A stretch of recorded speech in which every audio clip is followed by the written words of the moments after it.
After a catastrophic event, the existence of humans is no more on Earth. At this time, the condition of the Earth is that the rest of the humans have become cannibals. In the dried forest, the duo of father and son finds a boar. The duo sneaks on the boar and hunts it down using a makeshift bow. On their way to return home, they discover an abandoned car in the middle of the road, and seeing the condition of the car at first glance, the car seemed to have been looted. They inspect the car if there is anyone inside. The son finds a packet of cookies and begins to eat it without asking his starving father. He accidentally honks the horn, causing the wolves to hear it. Therefore, father and son hide in the car before the wolves arrive. The wolves pass by the car without sensing their presence. After the wolves leave, father and son also get out of the car and leave. They reach their makeshift shack covered with twigs. Inside the shack, there lives the ill girlfriend of the son, whom he looks after with all care. He gives her medicine to get better as quickly as possible. In the morning, after waking up, the son goes to freshen up. While defecating outside, the son spots a bunch of cannibals heading his hovel. He dashes to the shack without any delay. His father wakes up and peeps through the shack and finds the cannibals heading to his shack. Father and son begin to pack their bags with important stuff and get out of the shack with the sick girl from the back door. Father hides his son with his girlfriend in the gutter and himself goes to fight with them. To some extent, the father is able to restrict the cannibals, but gets knocked out by the head of the cannibals, while the son and his girl are watching all this from the gutter. Feral people take off father's clothes while their leader takes father's bag into his possession, containing medicines of the sick girl. All of the feral people carry father away while the son and his girlfriend see all this by hiding in the sewer. While returning, the clan leader hears a noise emanating from the gutter, causing him to peep into the grimy opening, yet he found nothing but a foul stench, forcing him to pull away. The son gets out of the sewer and approaches his tattered shack. He sees that the feral people have made a hash of his belongings. He finds the same cookie packet he got from the car, but now it is almost empty with only a small piece left. The son takes his girlfriend to the shack again and notices that her condition is worsening because of an infection. He sees that her pills have also run out and the rest of her medicines are in the bag, which has been seized by the cannibals. For a moment, he thinks of getting her out of her misery once for all by choking her, but couldn't do it. Therefore, he leaves from there, leaving his girlfriend to die on her own. He heads into the forest in the shivering cold and feels cold, as he is wearing a thin t-shirt. After covering some distance, he collapses to the ground after getting cold-stricken. The girl also wakes up and finds no one around her.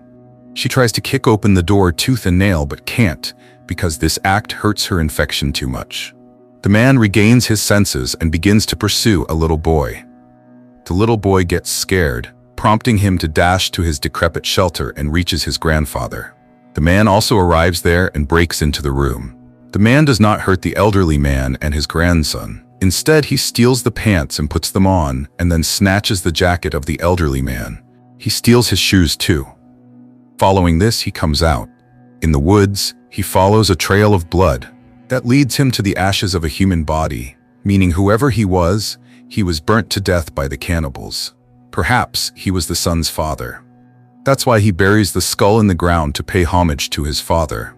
He climbs a tree to locate the hiding place of the cannibals, but unfortunately, he falls to the ground, screaming. The wolves hear his scream and begin to come after him. At their hideout, the cannibals also hear the howl of the wolves emanating from the forest. The man ignites a bonfire to protect himself from the imminent danger. Soon, the wolves surround the man from all around, who strives to keep them away by pointing a torch to them. The wolves begin to lurk around the man to prey upon him. But the man succeeds in driving them away in a while. Next day, the man keeps his search on and discovers a secluded camp in the middle of the woods. He gets in and finds the skeleton of a man. He checks his bag and stumbles upon a small knife, which he keeps into his pocket. The man spots one of the cannibals near a stream of water filling a water bottle. He follows her to her hideout. Holding a stone in his hand, the man reaches the hiding place of the cannibals. He discovers his father's bag there, which is completely empty now. He begins to search for the essential medicines for his girlfriend, but in the meantime, the female cannibal arrives there and charges at the man with an axe. Man also fights back and hits her head with a stone, killing her. Upon finding other cannibals approaching their hideout, the man drags the corpse of the female cannibal out of the makeshift shelter and hides it behind a tree nearby. The man sees that the cannibals have captured the little boy, from whose grandfather he had snatched his jacket, pants, and a pair of shoes. This pulls him apart a bit. The clan leader looks for the girl here and there, but she is nowhere to be found. One of the cannibals gets near the tree line and finds an axe lying there. He looks around but finds no one nearby. All of the cannibals begin to head forward to find any possible danger. The man also covers the corpse of the female cannibal with leaves so that the cannibals can't see that. Outside the encampment, one cannibal is severely injured, so he gets inside the broken-down minibus, which is their shelter. The man tries to free the little boy, but the boy begins to cry, as he considers the man to be one of the cannibals. The wounded cannibal wakes up after hearing the cry outside. By the time he could come out, the man liberated the little boy. Afterwards, the man tries to break open the lock of the chest, but in the meantime, another feral man is seen coming up, causing the man to hide under the derelict bus. The horde of cannibals finds something fishy. The horde finds the corpse of the female cannibal buried under a pile of leaves. They make out in no time that there is some kind of danger around them. They burn her body before it starts rotting. The man spent the whole night under the bus. He comes out and gets inside the bus with a lit matchstick and sees that the whole horde of cannibals is sleeping. The man finds the key to the chest around the neck of the leader. He quietly takes the key and comes outside. He opens the chest and finds a pill strip which can cure her girlfriend. He puts the pill strip in his pocket. Soon after, he locks the door of the bus from outside and dashes off from there. The cannibals come to know about it and break the door.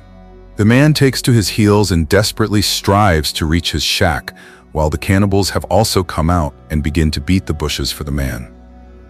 In the shack, the girl also gets on the ball after hearing the howl of the wolves somewhere in the forest. She sees that the wolves have surrounded her hovel from all around. One of the wounded cannibals is worn out while chasing the man, so the selfish leader breaks his neck, killing him.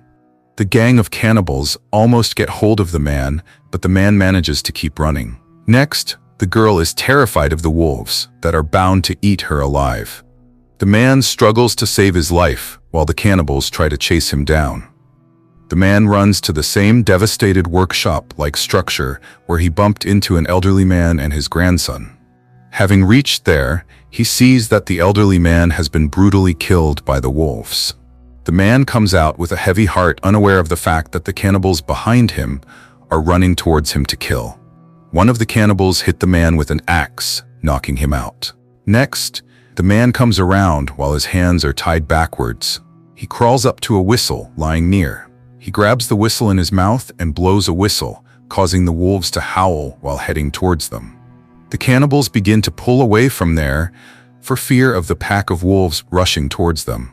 The man cuts the rope and frees his hands and hides behind a fallen trunk to avoid the hungry wolves. Now the pack of ravenous wolves is after the pack of cannibals. To save his life, the selfish leader injures a woman of his own clan, making her a lure to the wolves. He turns around and sees that the woman is savagely butchered by the wolves. The rest of the cannibals return to the same place where they held the man captive and find that the man is no longer there. They look around for him, whereas the man is hiding behind a tree. He makes a plan to trap a stalking cannibal. The man swoops down on him from the tree and gets into a fierce fight with him. Another cannibal is also looking for the man, but he sees that one of his fellow cannibal members succeeds in killing the absconder. He slowly walks to his companion, but finds something wrong, causing him to pull out his knife, but he is also killed by the man. Then he confronts the leader, but in the meantime, the man hears the howl of the wolves, so he starts running from there. The wounded leader also makes an effort to run away as far as he can from the wolves.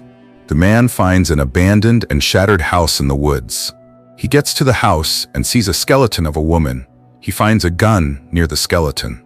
On seeing the condition, It seems like woman had committed suicide for fear of the cannibals. The man gets inside the house and finds another gun placed on the table. Right then, he feels someone coming into the abandoned house. He secretly sees that the cannibal leader has also come over there chasing him, meaning he is still alive. The man emerges from the hiding and points the gun at him. The man fires at the cannibal, but the gun is out of the bullets. So the cannibal leader strikes at the man and knocks him down. The leader tries to choke the man to death. On time, the man manages to free himself and blast the cannibal's head off, killing him. Next, the man dashes to his shack where his sick girlfriend is. He comes over to his hovel but doesn't find his girl inside the hovel. He desperately kneels and bursts into tears. Soon after, the girl appears from behind and puts her hand on the man's shoulder. And with this scene, this movie comes to an end.